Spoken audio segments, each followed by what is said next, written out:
just presenting you, sweet mother. Sweet mother, I no go forget you for the suffer where you suffer for me.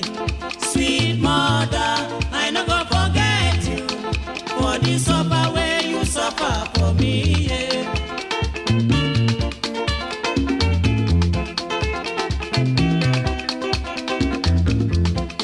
When I dey cry, my mother go carry me. She go say, my pikin, wetin you dey cry, yo yo. Stop, stop, stop, stop, stop, stop. Make you no cry again, oh.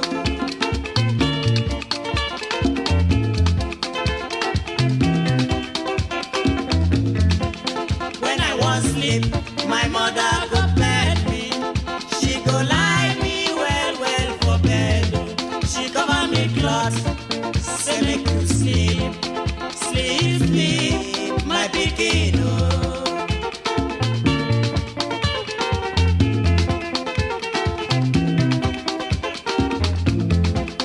When I dey hungry, my mother go run up and down. She dey find me something when I go chop, oh. Sweet mother, sweet mother, oh, eh, oh. So na my sweet mother.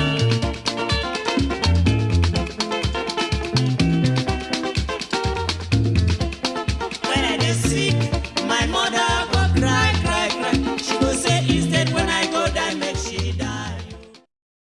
By him alone can all this be done and achieved.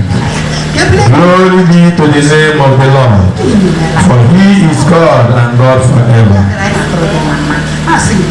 Jesus, you are great. Can sọpụrụ n'ọdịda mma dịrị onye na-achị niile o kere eke n'afa Jizọs.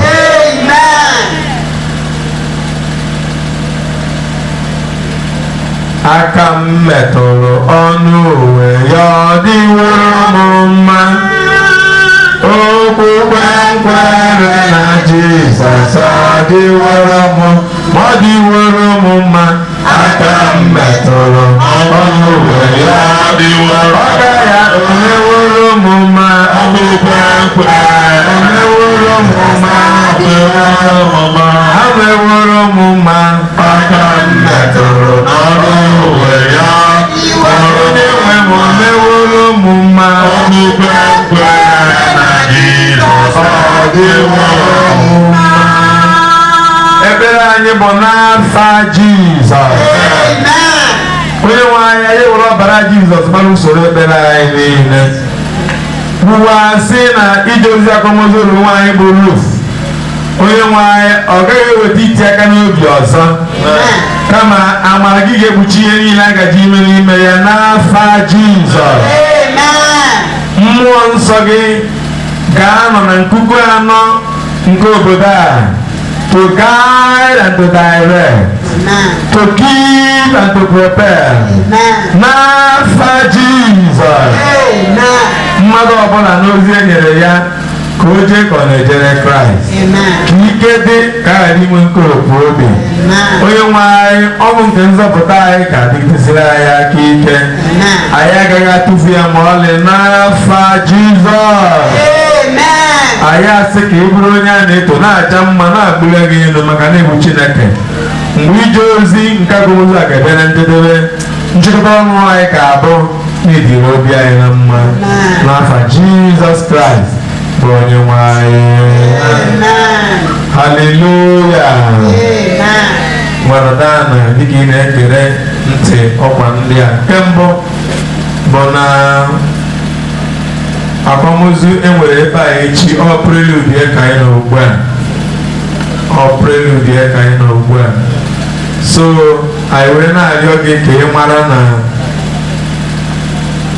the service will begin by 9, then burial proper begins by 10.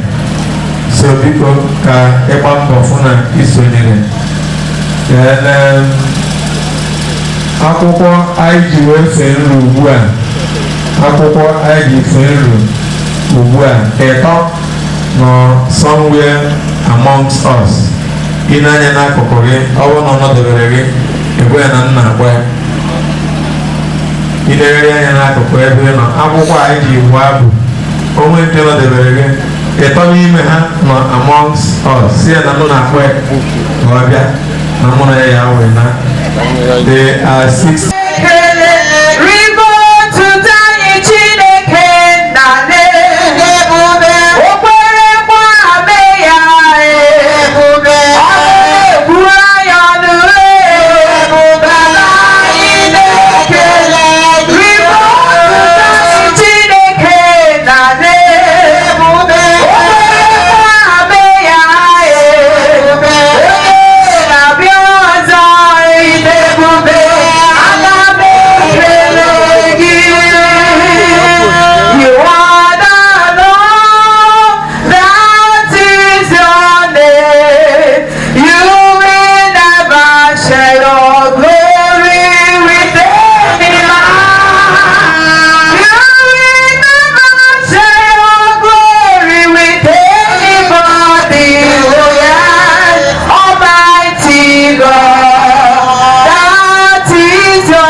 Chineke udo onye mere ka Jizọs Kraịst n'ọnwụ bilie onye nnukwu ọzọ atọ esoro ọbara mgba ndụ ọfụrụ ya mee ka unu zuo oke n'ezi ọrụ n'ime uche ya ya lụọ ihe ọnụ mara anya ya ka ngọzi nke Chineke nke pụrụ ime ife niile bụ Chineke nna mee ka ọkpara na Chineke mmụọ nsọ ka ọ dị n'etiti unu binyekwara anyị niile ugbu a na mgbe niile.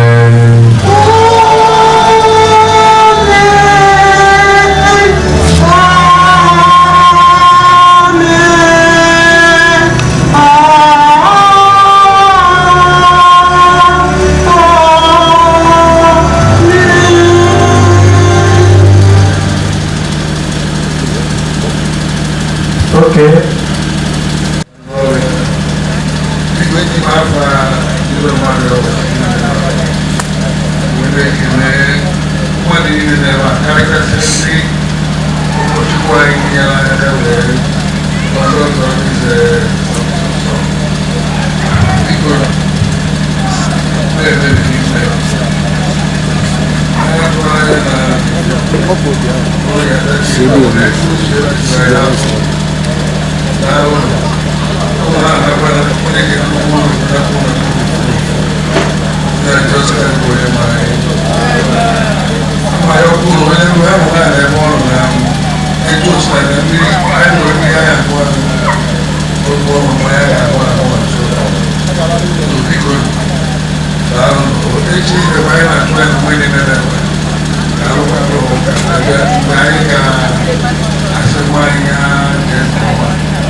Yes.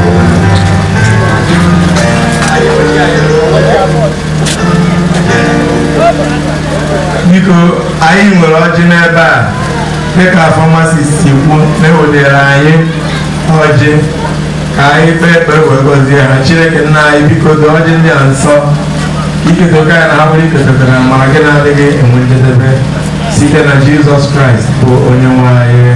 Amen. Ngwa ndị oke nwụrụ ya n'ahụ.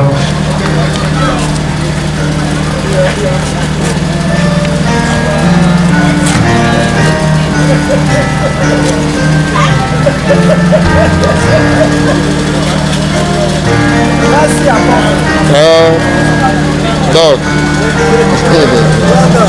Take even. Isike.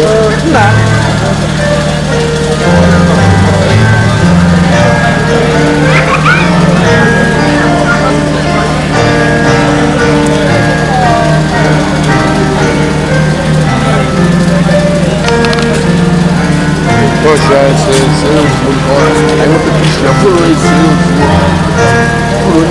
olhando.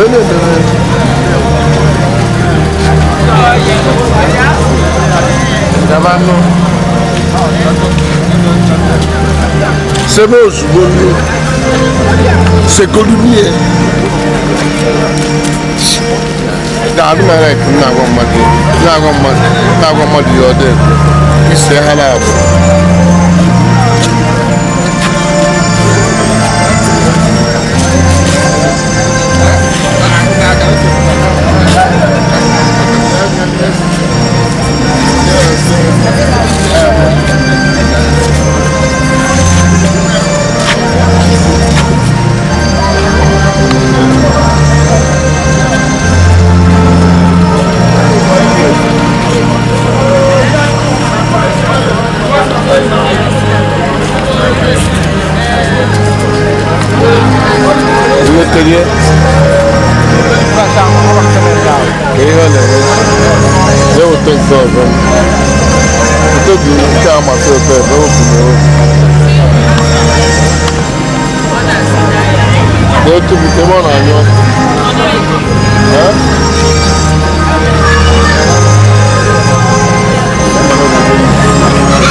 All those because you push.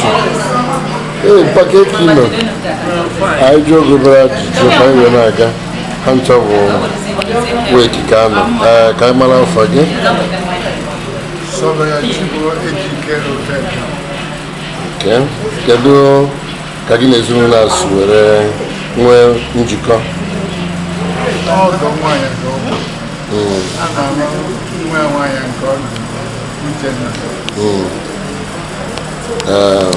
Mama ya nwa burut Nwadiebube ka ekisi Maria eyi nwere ikwu maka na ndụ mana ọrụ na ndị Chigbo na-ama ụkpụrụ amamihe malụ ụkpụrụ lọọ malụ ụkpụrụ obi nwanyị. She was a teacher by excellence and she was a good woman. yes. She was a mother to all of us. Igbo operation. Yeah, we went there, my dear. The woman has to meet. Memo to see who does the name with divine approval of my marriage with my wife, the daughter.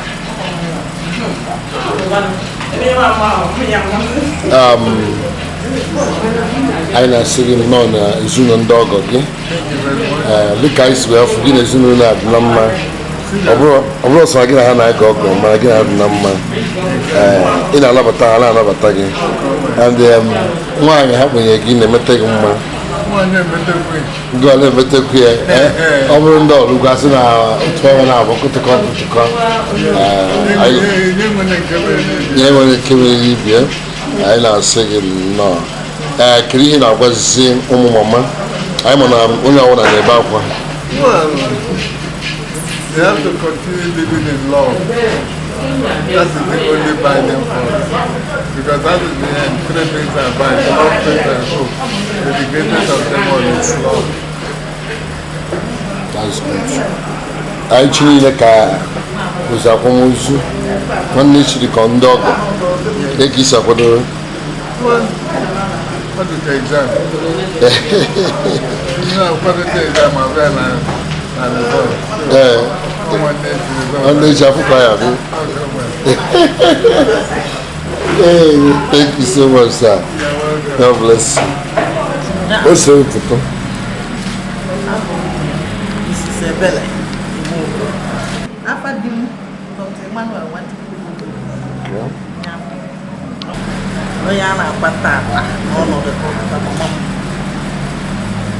our grandmother.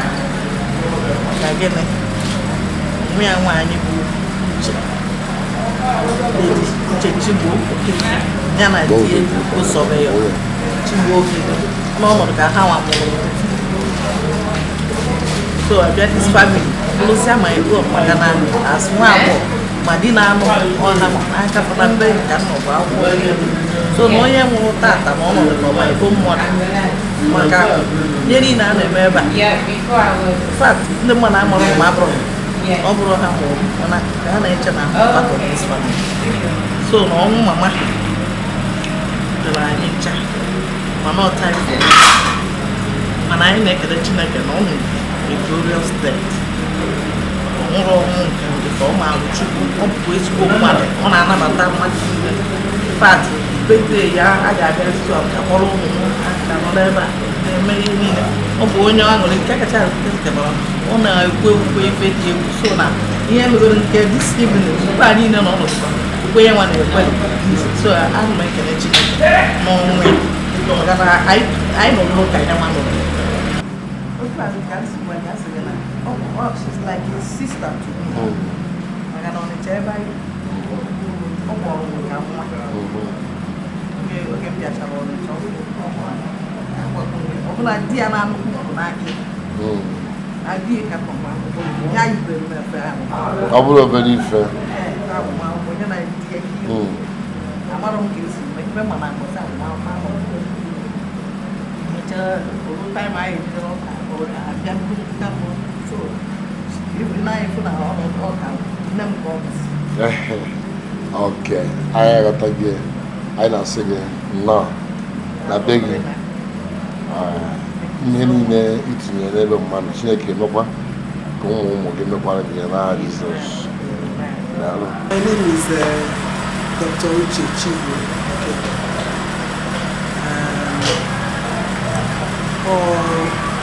Nne m ka a na-eme mmemme gbasara ọrụ ya taa. Anyị nọ service of service. Ka ọ bụ nne gị? Ezinne Ruth Nwadiebube Maduewosi. What's your position? Nee Mkparu. Okay, what is your position in the family? Obele nwa ka m bụkwa. Obele nwa anyị dị 5, mụ bụ number 4. Okay. Can you name your siblings? Siblings, the Obala bụ anyị ozi nna ya kaba ada. Ọkọ onye jebekwala ife nwoke mana ọ nọọsụ wee tọsịa mụ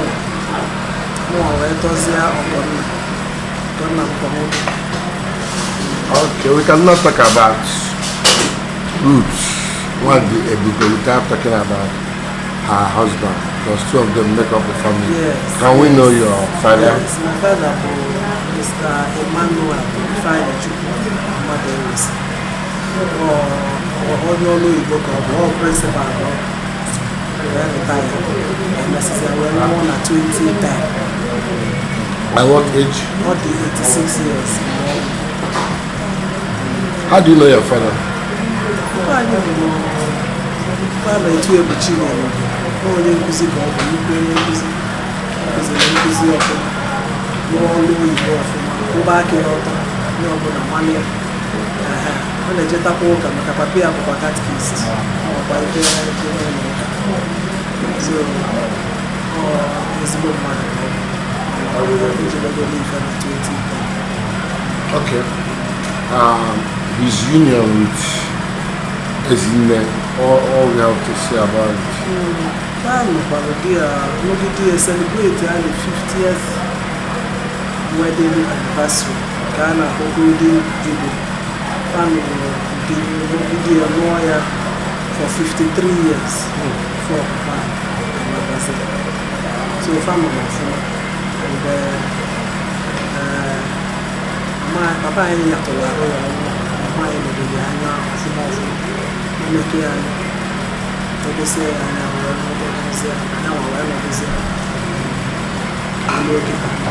If you just tell your dad, I'm bet you I did as a woman cuisine, cuisine for going by family.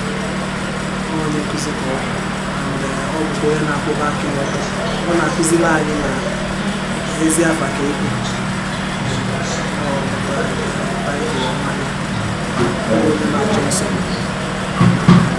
okay. The family also Family. That is the large family. Family is very much. My parents were catechist. My parents were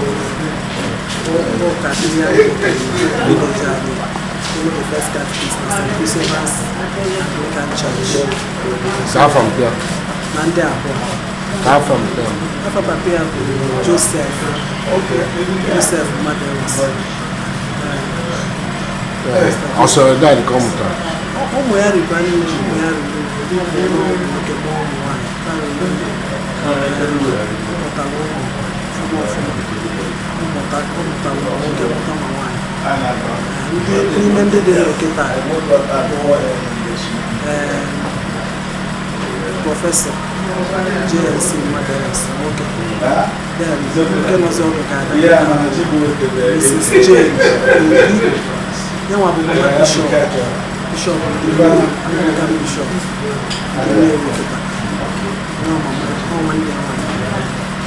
okay. Ezinne ka anyị na-ekwu maka ya ebe o si ije dị Ezinne bụ ada ndị berigba arụ na Osu Nnewi South ebe a ka o si wee jee bịa ebe a ụmụnne ya ma makwa kịta ya ebe a so na ịkwanyere ya ugwu ikpeazụ so ọ dịbe mgbagharị papa ya bụkwa Moses ha bụkwa ndị ụka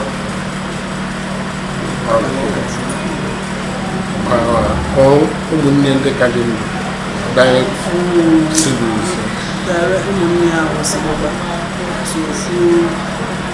ofu nwoke na ụmụ nwaanyị na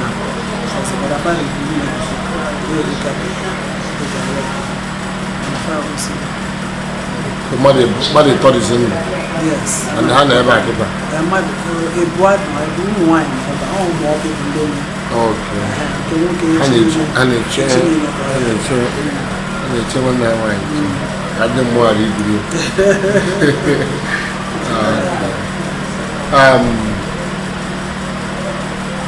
na njedebe ndụ mmadụ kere ihe nwere ikwu na ngwụsị ndụ ya from 8 ọbụla anyị biri ndụ ka nka ruo 91 years mana ofufe ihe ma ọ bụ na ịma mama mgbe ọ nọ mgbe ihe achọpụta na eziokwu na olugo 91 years mana ọ bụ na ya kara nka ọ na-akpa nkata ọfụma ọ bụ onye nwere okwukwe na Chineke na-enye eziokwu na-eme ihe o kwesịrị ime na-enyere onwe ya aka so n'ikpeazụ na-ayọ Chukwu na-asị Chukwu nke ya gara kwa ya chọrọ nkịta ife ya chọrọ ka oge ele nke mgbe ọbụla ụlọ oge ya kpọrọ ya ya chọrọ inye mmadụ nsogbu ya chọrọ ka ịka mmadụ afụfụ so ọ ife mere ka o ji wee kwadozie ya tụgharụ obele mgbe iwelite ndị ezi mgbe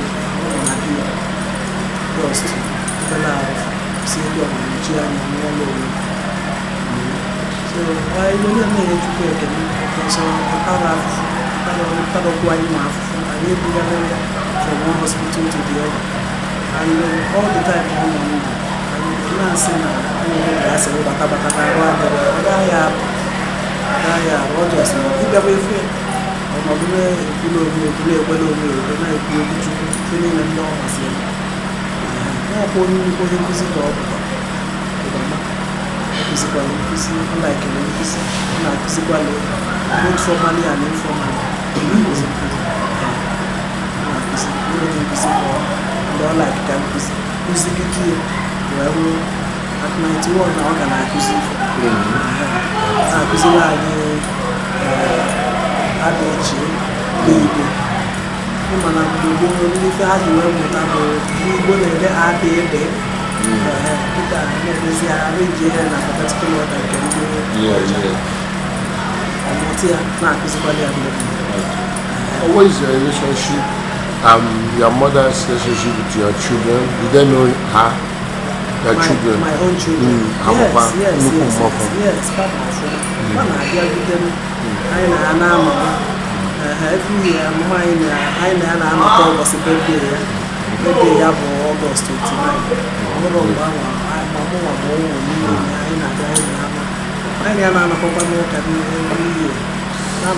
Christmas. These are days I plus other days So they are here today or coming tomorrow? They are my children. They are all here. Oh, that's I'm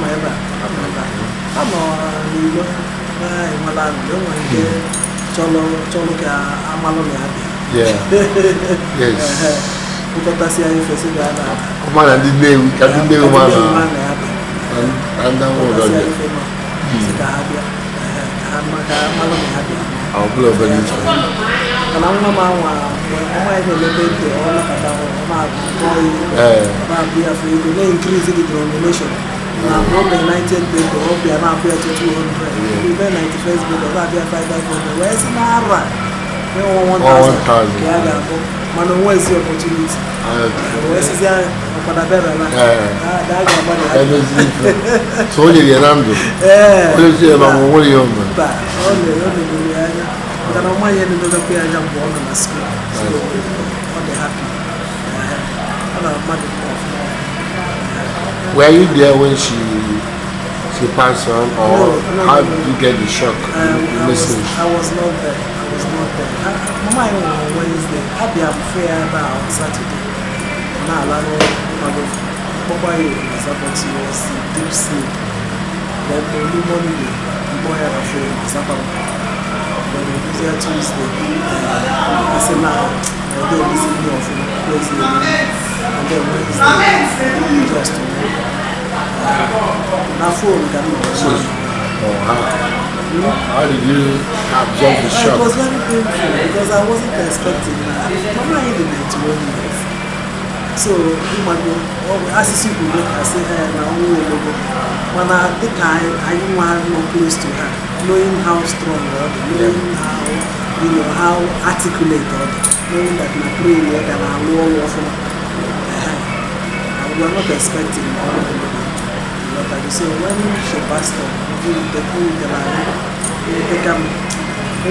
then I thank God because I'm not I say Uche nke mmadụ ya na-ewute But when you think about it, you know that God actually answered her prayers. Because prayers, that was what happened. I'm sure maybe they are but she wouldn't have liked all the routine or one I know here really and then make our man like it. So I guess you need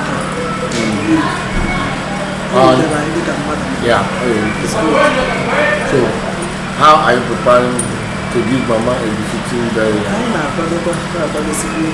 I didn't know what you watching it. They can look cherry camera, the guy from Mother Nafuana, mine, Ezine Ruth, and I took you in fact, Uche, I took you off for the morning. I said, I took you the woman, I took you also. I took you the woman. So, oh, yeah. I got a passing of money. Come on, you go. I go, you go, yes, baby, come here, to Zinadi, you may be okay, dissatisfied. Maybe for this is what she would have liked, and you have done it. It was a joy. When you go to Loka. Oh, Loka, go to Echichi. Oh, Loka, Echichi, Loka.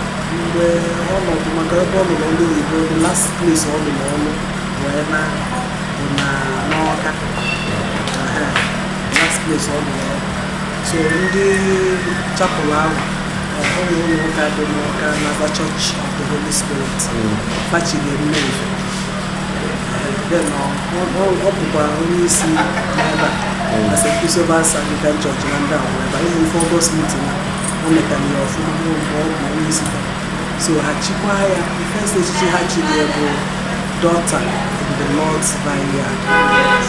Messiana 2014, mother of faith. Last day she church in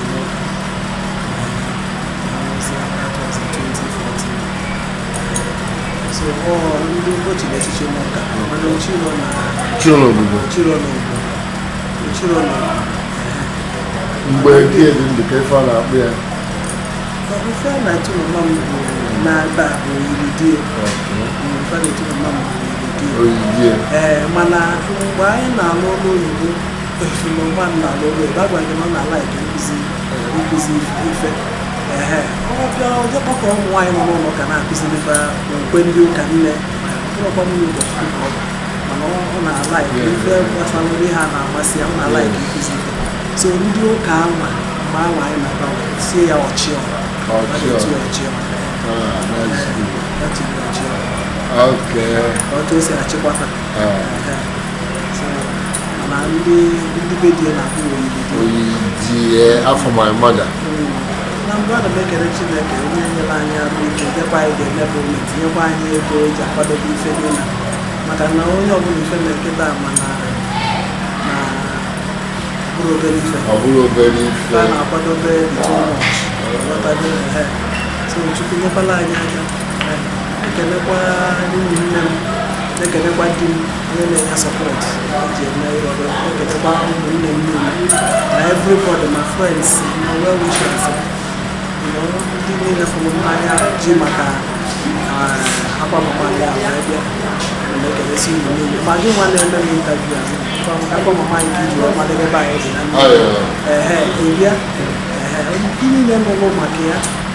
I'm a man of the law. I'd be happy to see the higher dialect. People happy now.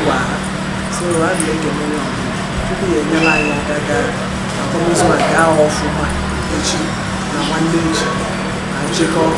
Mom really like in peace. So I got the peaceful so and I had Jesus. Amen. I'm not saying no. Then again, whatever you have contributed, added, given for to better the life of your mom and to give her a befitting burial shall be added hundredfolds to you. Amen. By your children and grandchildren. And to the crown you think I'm carrying in our Amen. Jesus Christ will keep you. My name is Chigbo, okay. Okay.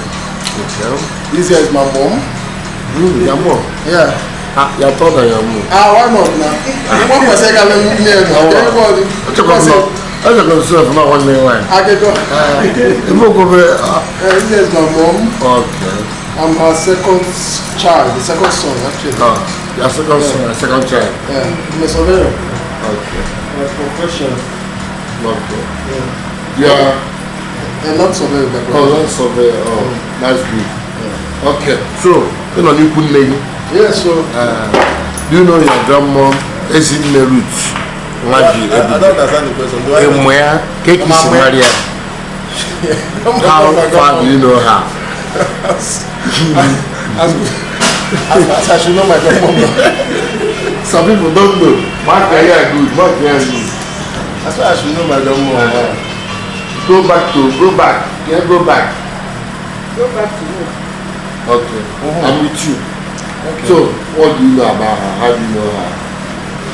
Your relationship with her? Very cordial. Yeah. Lovely.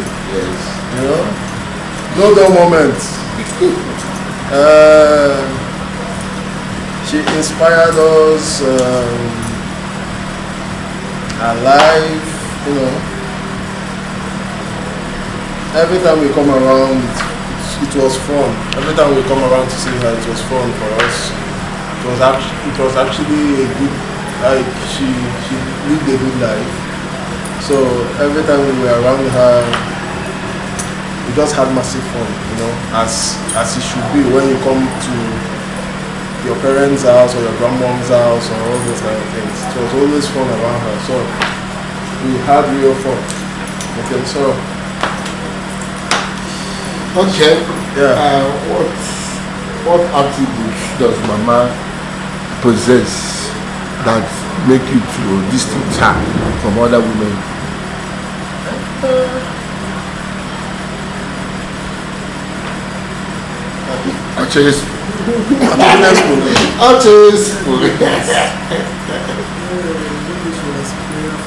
She was prayerful actually.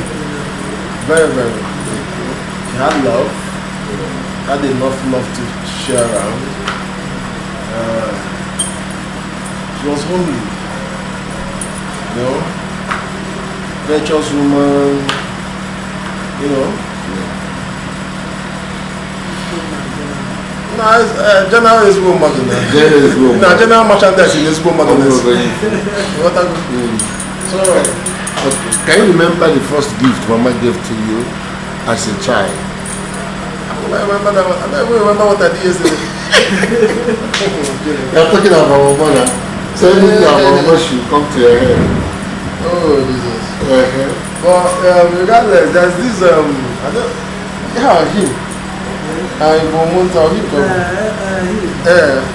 This particular him on a Chokani Chamo. Ndi ụmụ ya. Okay. I don't want to make attack. I was on camera. So she gave it to you? Yeah, I think that's whatever one about church. Oka 9, Oka Igbo. I'm not going to him, because no matter what, I actually imbibe something. When we hold her up, she'll be missed actually. We all came here to celebrate. We didn't come to mourn. Yeah, can never be enjoyment. If I follow, so Coco Caribbean. My friends in Nocha, you know, I told them, let's come and be married. Because more Londo, I need me. You want to go because also coconut rice. And I've steady. No, we are doing coconut rice. And then I have one near Niana Frebona. If I tap on here, coconut rice. The mamma coconut, I don't ever. Where would I make coconut? You want to Manana all the can we stop by. There are no cabin biscuits. No, not turn it here, come steady. Even when we are done with school and all, you can tell me something. No matter Abia future mama, ma ka esi ike ma ka esi ike anyị ekechinye gị something ọ bụrụ onye m 1000 bụ 500 anyị enwe ihe ụmụ ji na ịghọtago so she's a giver. Yeah, she gave a lot. You know, so we took so much. So when you are growing up, as Mama was giving to you, you were thinking of one day you become rich and you give to Mama. And when she was alive, what was your first gift to her? Me? Yeah, and other girls. Let's give for me now, come here. Oh, this is not a gaga natural. I don't easy. Everybody there busy now. Everyone in a hustle. But I call them and I told them. So if you want to know music, I'm a best steady. I'm a best sick. You know, over the birthdays at least. I'm on the birthdays at least for the past 2 or 3 birthdays. I'm not being now for see a geek. Now go enjoy your compound on me. Increase in denomination. From 200 to don't worry, I can make this. I was saying, no, every man of I am doing this. I'm on the hand. Come on, you never know what I do is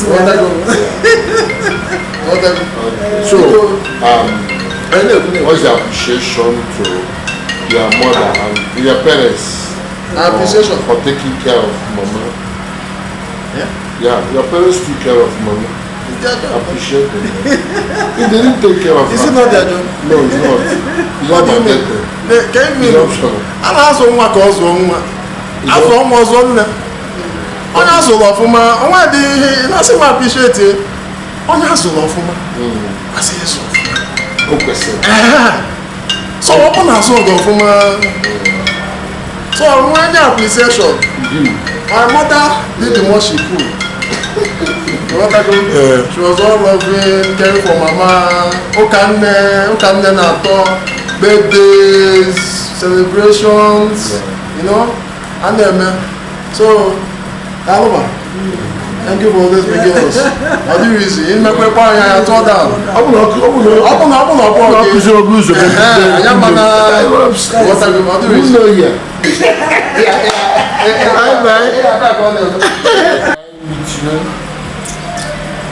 Your name? Afambo Ezinne Ruth. Clara. I'm Oraukwu. Akedu, I look maka. Ndụ Mama Ezinne bi n'ụwa wee na mmụọ kedu ka isi mara onye ọ bụ kedu emelu ka ị kọlekti gị ya Ezinne nwa ya nwaanyị bụ Dr. Uche bụ my principal mgbe m nọ Nkwelezu n'Ada mgbe m nọ under her as a teacher then of a mother to us. In fact, when I met her, teaching job became easier for me. And with so many encounters, they taught them. Then I think during that period, then when Mama made birthday, or when Mama made birthday less. So very interesting. Yes, the first time for Mama I can't remember the year, but then when they lost a brother then, so school life, they ever accompanied for this, she was very happy and stronger. From there, I now have seen her pictures. Every birthday I now have pictures, and they now watch my picture, if not, they were very strong. If you go celebrating the last year, more celebrate, but I prepare and ask mommy, hey, you make a birthday mate, for much as Chineke decided to say that she has tried. So through the daughter come to my Mama. Okay, so you've seen Mama alive? Yes. Tell us something, 2 things about her. I've seen her. The day I come because I felt that she was very happy. And we do okay, no, not minding. I think all the child car for the hair. Odeho Otachiho Ihu that day. I never Mochana say Mandokwa, she was like na God we am with everything. In fact, that day if we are no somebody watching it, money yes. She wasn't even crying, she was just there, very calm and peaceful. Then from pictures, or she was dancing now after the morning. I remembered all the Virgin Abiega hair when I got the money with eyeglass and I'm now, so we're jolly good fellow. You said you know Dr. Uche Chigbo. Do you know her husband and her children? Yes. Which one? I know the husband. Just like at school, I not pay money because on a make a mother. Somebody in a name who walk Dr. Chigbo Obamba, when you are now, when her reaction, you are watching it was you say a cyber. Who must have them can they we were? She will call you. In my problem, just like the husband. Yeah, I got the husband at school that was on a double school. I know and of some facts. I'm God crazy, Hannah. Don't get there away for Uniana Matagi, Moka Hannah Matagi, Oboromaka, Sover.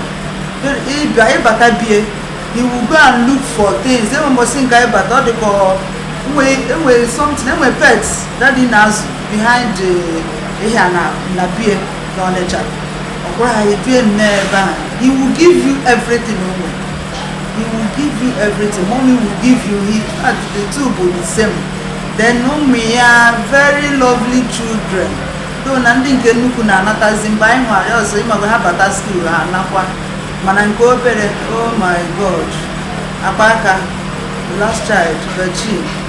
Apaka, mommy, very lovely and very respectful. Half of her guests, they must come and greet you. They must come and greet you and bow. I know the children, I'm a mommy. Okay. What is your prayers and wish to Chigbo and the husband? Uche and the husband?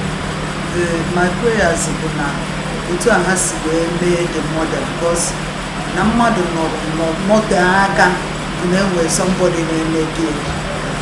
It has to be Chigbo mama. Imanine be here gas na name na tawa they have learned that no may make up. So I pray and believe no will take that step. They will live longer in good health and reap the fruit. So many, they will reap it ever on earth.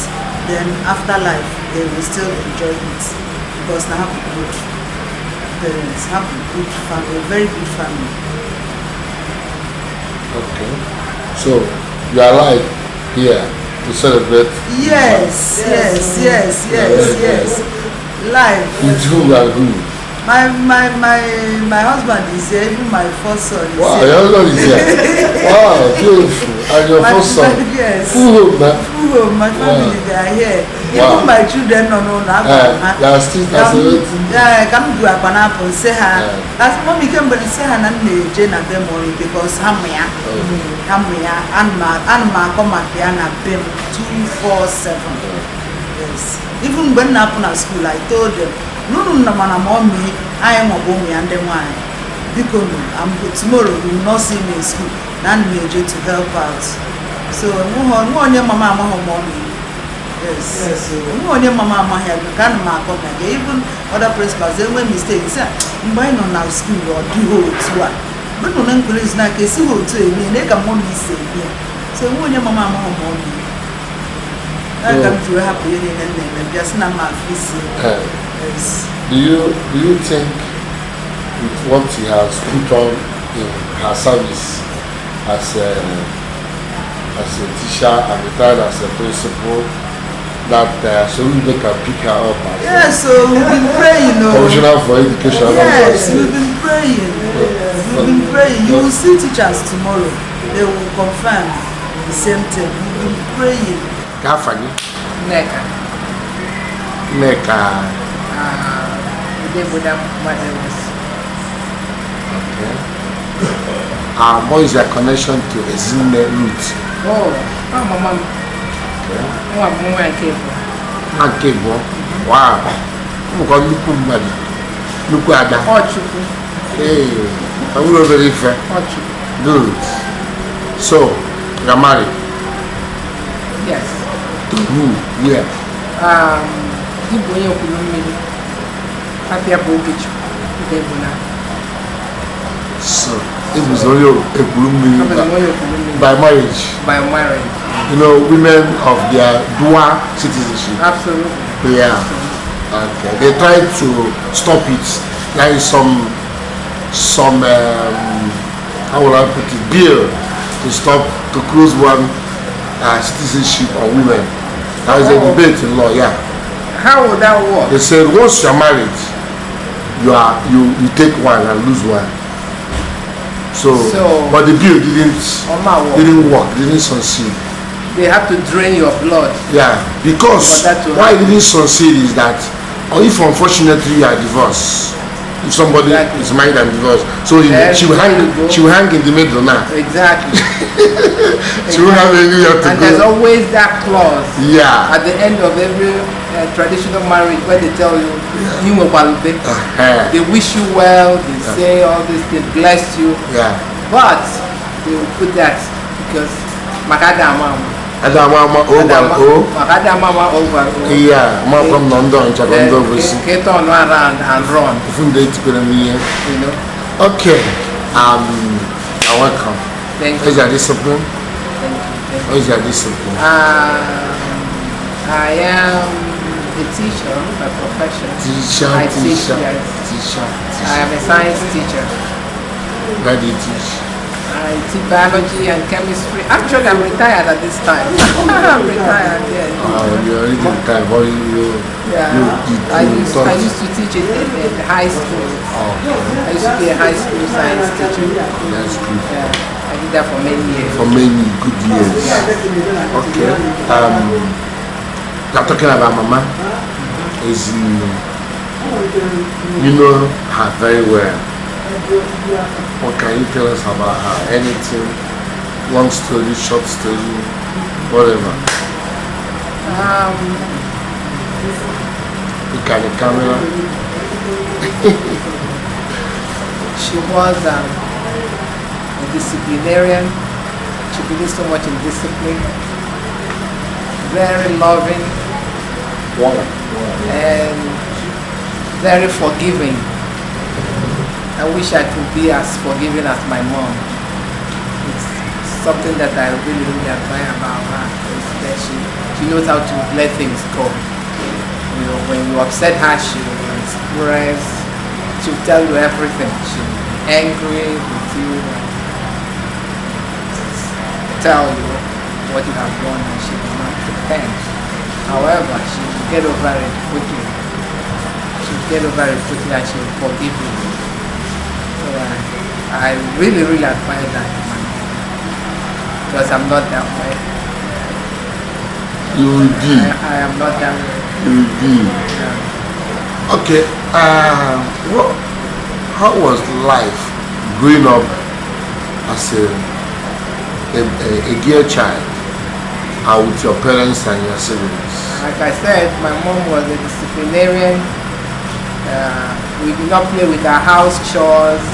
You gotta do your part. She encouraged us to work hard, and we did everything.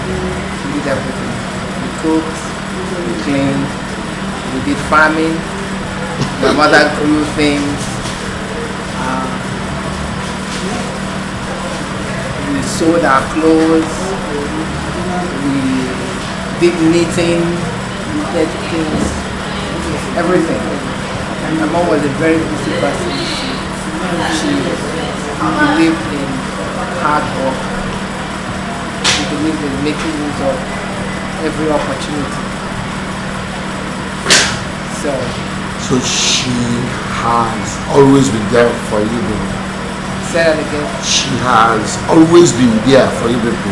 Oh, definitely. She was always there for us. She did not take anything for granted. She taught us what we needed to know and more. And that was it. And she would bring people in to the house. She believed in the extended family system. Mine, bring people in. So she was like that. And She modeled you to the woman you are today. absolutely, I give her all the credit. Yeah. I don't. It's hard for me to talk about my mom. It's really hard for me. I don't know where to start because it was such a great influence in my life. And she will tell you exactly what she look at every situation. She will not mince words. She will just tell. Yeah, she would teach my kids. When she visited me, she didn't think I was disciplining my kids enough, and she brought her Italy. She brought two, one for the older one and one for the younger one. And my kids had never seen Italy up until that time. So they learned, my mom taught them that, hey, this Italy will be here and not move if you behave yourself. But if you misbehave, then you will move. And was it.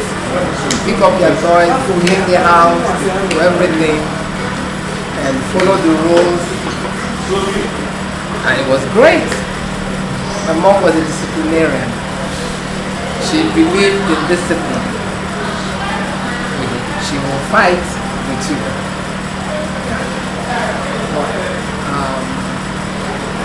It's hard for her to give up. She will just keep fighting and fighting and fighting.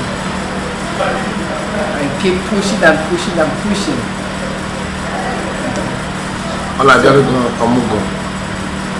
Yeah. Not Omugo in the sense that woman no. But she will come when it's convenient for her. She took very good care of my dad.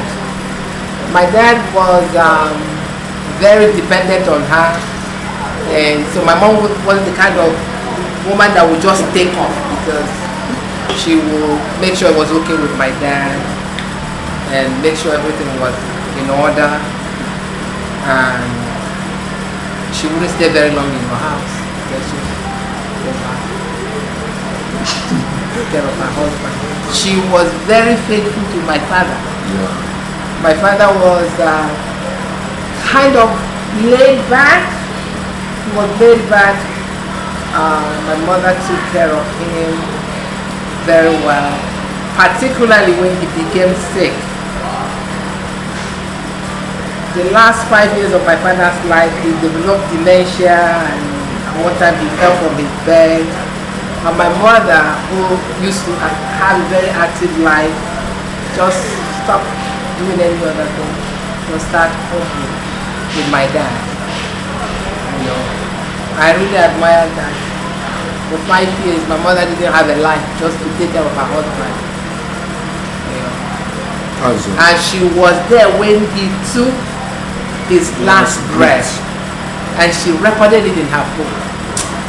My mom was an extraordinary woman, very faithful. She will not let you down. She won't.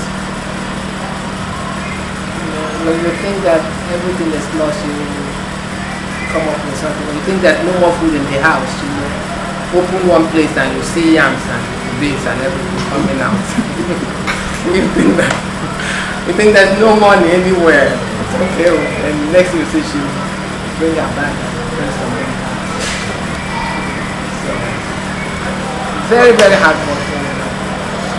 faithful to her own family too. You know, her own bad family. She faithful to them, try to help them. She loved her in-laws. She loved the Maduewosi. No, we are not perfect. You know, you look around, you see us. But my mom, hey, she said, oh, this person, she put up with all of us and showed us respect. I really miss her. She loved this family. Showed us a lot of respect.